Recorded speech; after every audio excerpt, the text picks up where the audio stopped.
Good evening, my fellow exorcists, and welcome to the Lair of the Film Exorcist. Tonight, I and my friend Cinema Witch will be reviewing one of my favorite movies in the world, plus one of my favorite books in the world, The Perks of Being a Wallflower. Socially awkward teen Charlie is a wallflower, always watching life from the sidelines, until two charismatic students become his mentors. Free-spirited Sam, aka Emma Watson, and her stepbrother Patrick, everybody's favorite Flash, and everybody's favorite character in a lot of movies, Ezra Miller.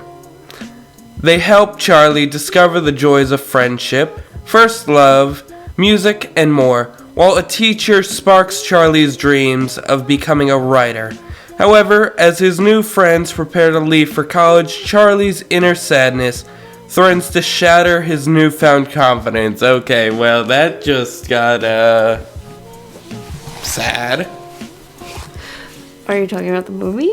I'm talking about the plot itself. Well, I mean, last week when we were talking about Rocky Horror Picture Show, I mentioned that this movie was a huge part of why I was so interested in that, because this was my first introduction. I know it got cut out in the last video, sorry about that, because apparently my mic is a lot shittier than I knew, but yeah, this was my intro to Rocky Horror Picture Show, and I am grateful for it, because personally, I was a mix of Patrick and Charlie in high school.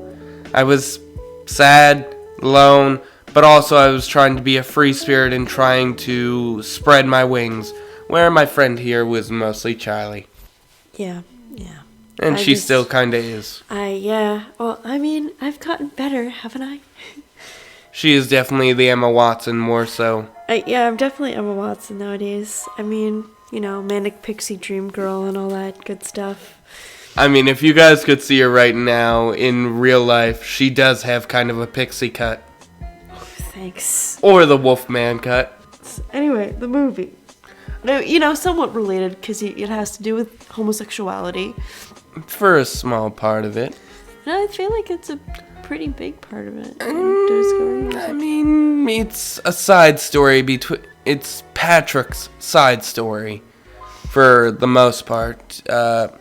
It mostly focuses on the people in high school who are socially awkward and stand by and watch as the world goes by, because we have no way of interacting with the rest of the world. We're not the geeks, we're not the nerds, we're not the jocks, the prep kids, the popular kids. We're our own circle. We are the people that watch, and we are the people that people watch. I also kind of had a teacher very similar to Paul Rudd in this movie, who he cared about us. He legitimately cared about his job and the students that he worked with. And I did a paper on him for college. It was for a career, for student success, and after I emailed him and got his opinion on his job and other things, I almost cried at how passionate he was about his job. I didn't know there were people like that who actually came to work to improve the lives of other people despite what they've been through. And this man, Mr. Gabrielli, you are an amazing teacher, and I just gotta say thank you for everything you've done for us, everything you've done for your students, and anyone else at Collier who's tried to help us. You are amazing. And I'll never forget the high school experience I had with you guys, despite literally being a wallflower. And heck, right now, without Cinema Witch here, I wouldn't be able to experience a lot of the shit that I missed out in high school. She is my Emma Watson in this movie, and my Ezra Miller. She's the one thing I needed in this life, and that's why she is my friend. Thank you. I also gotta say, when I first saw this movie in a trailer, it took me 5, maybe 6 years to find it, which kinda aggravated me. It took me finding it on a DVD and buying that DVD to finally see this amazing movie. I didn't even know it was a book at that time. But yeah, thank you to the writer who actually, on top of writing the book that this is based on, he directed, which is rare. 3 days later. I also gotta say, Ezra Miller is amazing, and I mean, again, he is part of the reason why I still have a crush on Tim Curry from the last review. Seeing him in a corset is... Here we go. It's like for a lot of people seeing him as the Flash. Or as Kevin from We Have to Talk About Kevin. I also feel bad for him because there is the gay side plot where he falls in love with the football player falls in love with him, and after the football player, his father finds them making out in the basement. He gets the shit beat out of him, and this leads to the most interesting fight scene I've seen in a movie. He gets called a fag because the football player still doesn't want didn't defend him against one of his friends, and Patrick beats the shit out of him, and then, like in many of my fights, gets the shit beat out of him instead. Gets held down and just wham multiple times into his stomach and his face, and here comes Charlie to save his ass, because he is the heroine, and he is Patrick's friend. I mean, I kinda wish I had people like that in high school that would save me. This is a really deep movie. I mean, Charlie experiences so many things. He experiences edibles, LSD, which brings back a lot of the bad memories, but also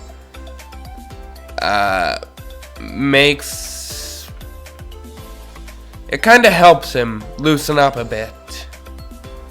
But also, he experiences first love for Emma Watson, and then his first awkward relationship with Mary Elizabeth, one of the most talkative characters in the movie. Dude, was it the lesbian from Scott Pilgrim? Yes, that was her. Oh, that's where I knew her from. Yep. I think she's supposed to be bisexual in this movie. I really couldn't tell. She's giving off a bi vibe, to be honest. This one wanted to get her hair cut. Oh, yeah, but I get my hair buzzed on the side anyway. Okay. Yeah, and it ends up in the worst way possible. I mean, yeah, bad move, Charlie. Kissing Emma Watson instead of your actual girlfriend. I mean, I also kind of feel bad for Charlie because he didn't know he fucked up. It was like in the heat of the moment, and he kissed the one that he was seeing during the sex scene. Again, the music was really good. This was one of the movies that introduced me to the Smiths. Honestly, my favorite song is Awake. I actually even bought the entire soundtrack after I first watched this movie because I love this music, especially David Bowie's Heroes, which took me a while to find it online when I first watched this. Turns out it's just called Heroes. Before there was even an announcement about a movie, I had somebody be like, "Hey, have you never read Perks of Being a Wallflower?" Or like, they just like shoved it onto me. They're like, "You're reading this." Honestly, personal favorite. Definitely captures, being kind of feeling like an outsider and, being the quiet person in high school. Really felt that. I don't know what else. I'm gonna say this movie has one of the best endings out there. Yes, with the car. Yeah, many would call it the true infinite scene of this movie, as Charlie is looking out at, I think, New York City, and as they're driving along the road, and he's got his arms out, and he just feels amazing as the wind's hitting him in the face. It's Yeah, it's beautiful. It is. After everything that he's been through. He's finally feeling a lot more free. It's like the rainbow after the storm.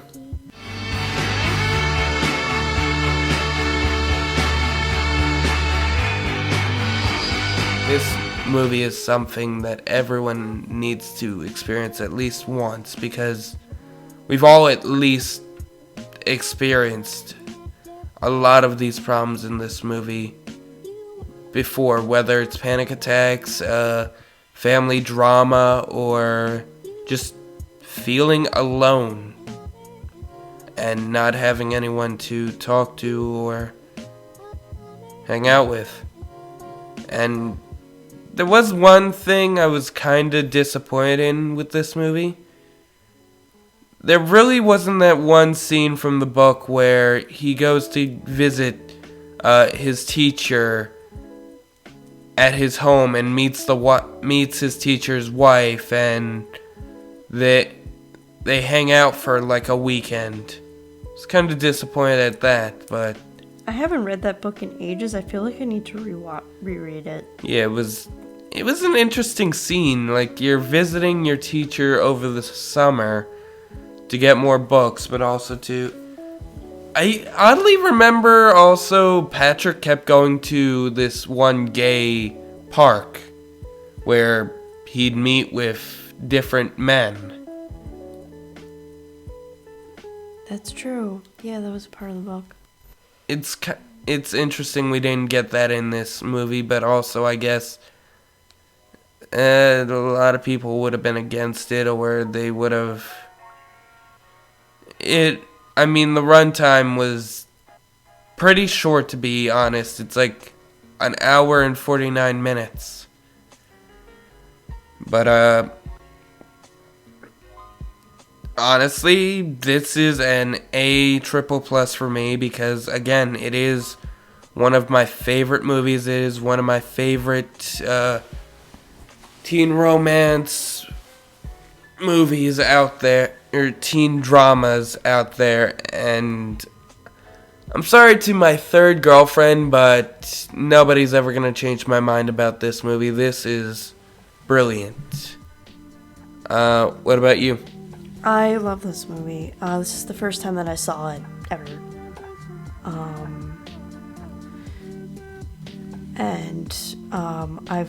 I knew about it and I read the book, but I'm so glad that I finally got the chance to watch the movie, because it brought back all of those I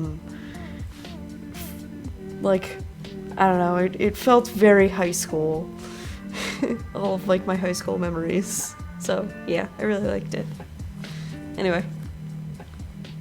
I think that's it.